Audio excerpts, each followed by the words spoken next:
The war in Gaza, the genocide in Gaza, has altered public perceptions of Palestine and the Israelis around the entire world, especially in the Western world.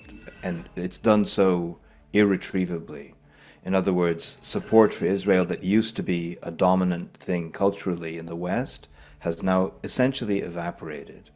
It's been replaced by a surge in support for Palestine, for Palestinian rights, for Palestinian freedom, for Palestinian liberation across the Western world at the level of general publics, not of course at the level of political powers, but at the level of general publics.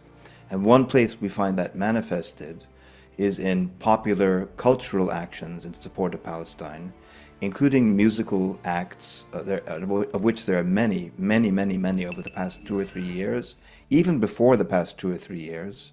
Artists like Roger Waters, one of the great singers from Pink Floyd, but many others besides him, Brian Eno, also going back a long time, many other artists before, but in the past couple of years during the genocide and after the genocide in Gaza, the number of musicians in particular who have taken very prominent roles espousing Palestinian rights has increased exponentially.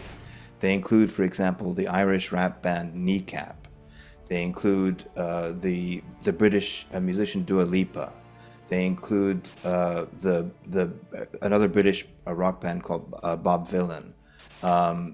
They include the artists who showed up, not just musicians, although mostly musicians, but also actors, readers, writers, playwrights, and so on, who showed up at the enormous concert Together for Palestine that was held in London in September of this year.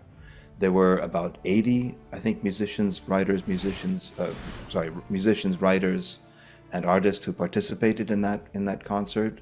Maybe 2/3 of them, roughly, Western, maybe half to 2/3 Western, including very prominent artists like Brian Eno himself, Paul Weller of the Jam, many other really prominent artists showed up.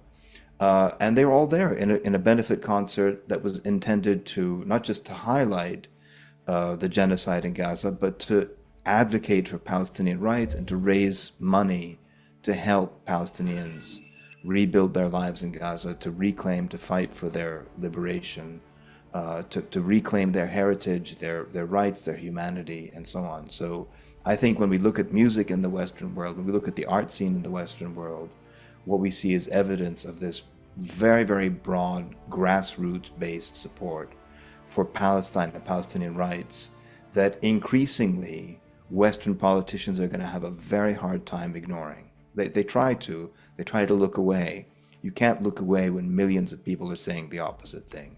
And in fact, just last night, as many of the audience know, there was an election for the mayor of New York, and the leading candidate, who in fact won the position as mayor of New York, Zohran Mamdani, he rose to prominence partly because he was advocating in terms of rights for New Yorkers and access to transportation and rent control and issues like that, but also because of his support for Palestinian rights and his opposition to Israeli apartheid.